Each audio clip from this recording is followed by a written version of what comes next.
Here's a little drug-induced rock and roll in honor of the Chrysler workers today for you. That's from a Christian band. That's Is it really? December Radio, yes. Wow, even Christians can rock, you know. There's nothing wrong with that. Speaking of Christians, Ralph Reed happens to be on the line with us. Ralph, how are you? I'm great, Phil. Good to be with you. Always a pleasure to have you, my friend.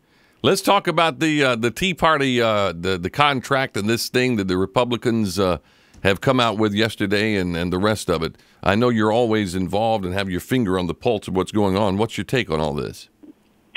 Well, my take on it is it really combines a need for a forward strategy in the war on terror, including winning the wars and ultimately the peace in Iraq and Afghanistan, with standing up to Iran, strictly enforcing sanctions and disarming Iran.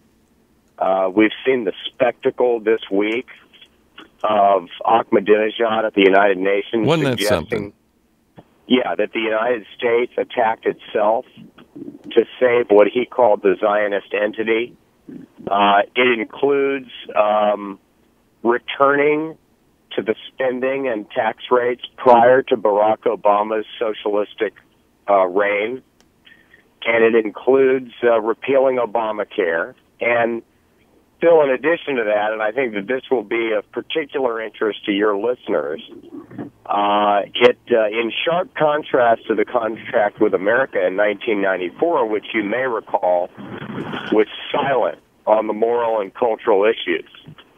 It calls for honoring marriage, strengthening the family and faith-based organizations, and protecting innocent human life. And it specifically calls for an end to all taxpayer funding of abortion, which tragically was one of the hallmarks of Obamacare. And you have a particular interest in being the founder of the Faith and Freedom Coalition about all this, right? Yes, I do. It's funny. I was telling somebody earlier that the last week has been like Groundhog Day, the movie, every day, where you wake up and just keep doing the same thing over and over again because, I've seen this movie before. I was head of the Christian Coalition when Newt Gingrich, Dick Armey, and the Republicans came out with the contract with America, was fully supportive of it. The deepest and broadest middle-class tax cut in post-World War II American history was included in the contract at our request, the $500 per child tax credit and elimination of the marriage penalty, which we included. And, of course, Bush later made the $1,000 per child tax credit. And now here we go again. And, of course, what's different this time, Phil, is we've got the Tea Party movement, which we're definitely allies with and work closely with. And so we share their excitement about things like ending earmarks, citing the specific constitutional provision that provides constitutional authority for legislation. That's one of my favorites in there, by the way. And they need to do this. If they had to do this, a lot of this stuff would never pass Congress. That's exactly right. And I think what we're seeing, Phil, is something that's broader and deeper than just a political wave. I think we're seeing a spiritual, moral, and cultural desire by the American people to return to the principles upon which America was founded, to reject dependence upon big government, and to return to a combination of individual self-initiative and faith and reliance on God. Well, then the Democrats' response, Nancy Pelosi says, well, we stand behind Obamacare, which is exactly what they need to say. Because the people out there don't like Obamacare. They don't like these mandates and a lot of this stuff going into effect this week. They just don't like it. And so if they just stand by what it is they've done or what it is they haven't done, they're going to get creamed in November. I was looking at some polls out there, I believe from Gallup, where they said that the midterm, this is the lowest approval rating for Congress in any midterm since 1974, since they've been polling such things. And in 1994, as you remember what happened in 1994, when we had the midterm elections and the Republicans picked up a bunch of seats. The Democrat Congress, the approval rating was at 26%, and the Republicans picked up 50 seats. It's at 18% now, so we could see 60 seats or more go, and it may be a huge bloodbath in November. What's your guess on what's going to happen with that? Well, 40 days is an eternity in American politics. But I agree with everything that you just said in terms of the possibilities. In the end, though, each of these candidates is going to have to run their own campaign, and they're going to have to excel in terms of candidate performance. But assuming they do, with Obama's job approval in the mid to lower 40s, he's below 50, by the way, even in California, of all places. Yeah, it doesn't look good. No, and so I think that if it's a normal, historic off-year election, looking at the polling we're looking at now, it's going to be probably somewhere in the neighborhood of high 20s to low 30 seats and 5 to 7 Senate seats. But if we catch a wave, Phil, and that, I'm not in the prediction business, I'm a political operative.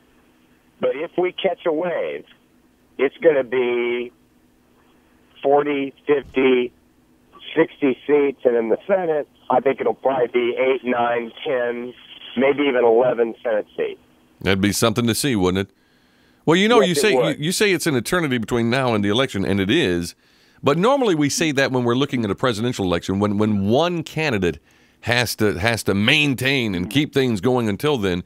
This movement, though, does not appear to be losing steam. And I remember talking with some folks back in the spring, and they were saying, do you think that this Tea Party thing is going to be able to keep it up until November? I see it getting stronger and stronger every day. People are getting more and more excited the closer we get to the election.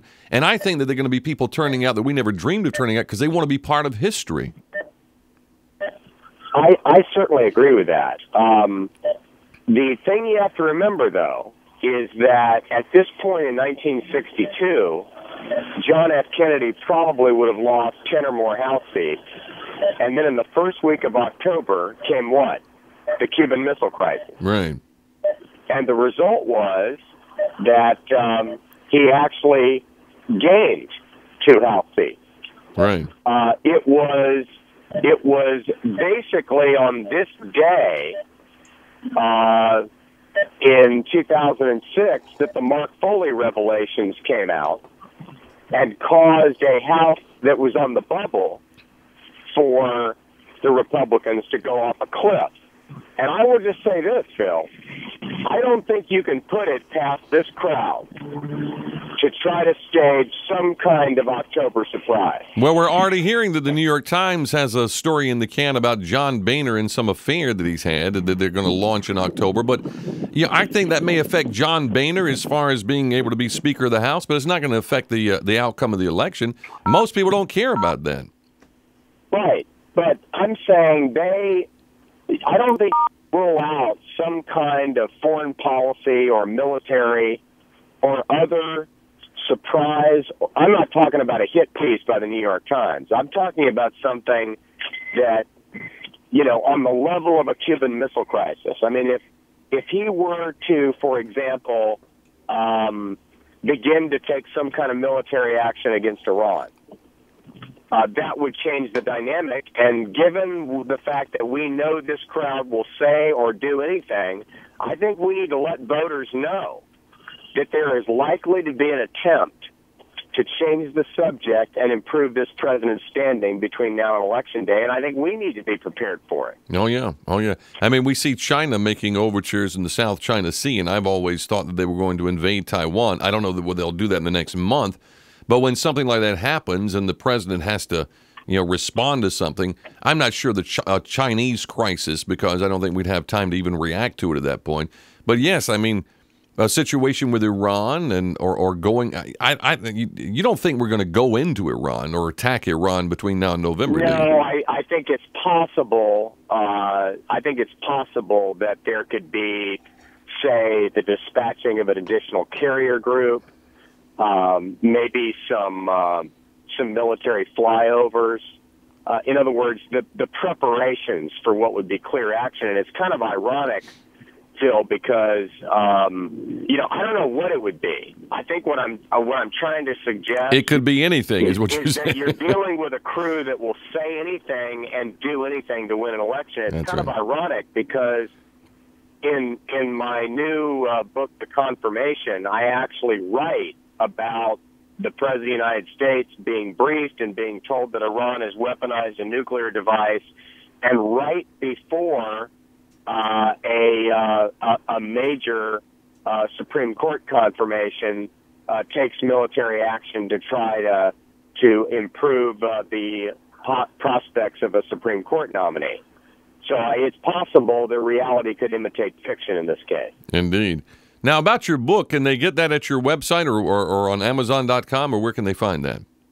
It's on Amazon.com, BarnesandNoble.com, and it's in bookstores everywhere. And I'll tell you this: I've been a veteran, Phil, of 8 presidential campaigns, including being a senior advisor to both Bush campaigns, and I've worked on 7 Supreme Court nominations, going all the way back to Bork in '87. And I wrote The Confirmation because I wanted to show the double standard. You know, when liberals like Sotomayor and Kagan are nominated, they're subjected to tough but fair questioning about where they stand on the issues. When a conservative is nominated, Bork, Thomas, Roberts, Alito, it's not a confirmation. It's search and destroy. Right. It's dumpster diving. It's a witch hunt. It's trying to get their video rental records. It's going through their garbage. And I'm sick of it. I think the American people are sick of it. And I will tell you this, just about every word of dialogue in this book really happened on one or more of the Supreme Court battles I've worked on. Wow. Well, it sounds like an interesting read. And for the Faith and Freedom Coalition, where do they go for that? What's the website for that? Go to faithandfreedomcoalition.com or ffcoalition.com. We're now up to 400,000 members. We're adding about 1,000 members a day. We're going to be knocking on doors, distributing voter guides, and mailing conservative voters between now and Election Day, and turning out the biggest conservative and faith-based vote we've seen in a midterm election in our lifetimes. It's going to be something to see, isn't it? It is. All right, Ralph Reed, appreciate it very much. Faith and Freedom Coalition, faithandfreedomcoalition.org, you say, or .com? .com. .com. All right, Ralph, always good to chat with you, my friend. Thank you very much. Right back at you, Phil. Keep up the great work, my friend. All right, will do.